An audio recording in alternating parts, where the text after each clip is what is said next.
من هو الله؟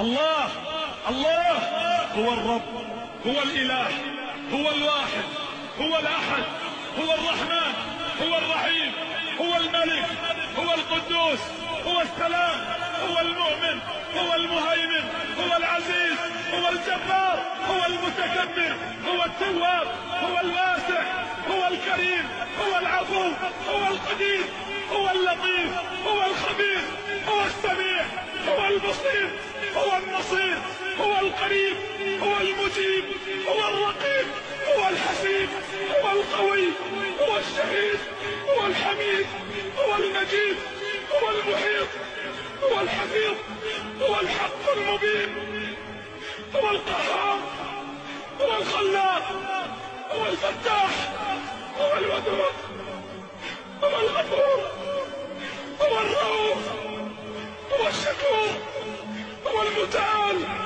هو المستعان، هو الوهاب، هو الخبير، هو الوارث، هو الولي، هو القائد، هو القادر، هو الغالب، هو القاهر، هو البر، هو الحافظ، هو المليك، هو المقتدر، هو الوكيل، هو الكفيل، هو الكافي، هو الأكرم، هو الرزاق، هو ذو القوة المتين، هو غافر الذنب، هو قابل التوب، هو الملك جل جلاله.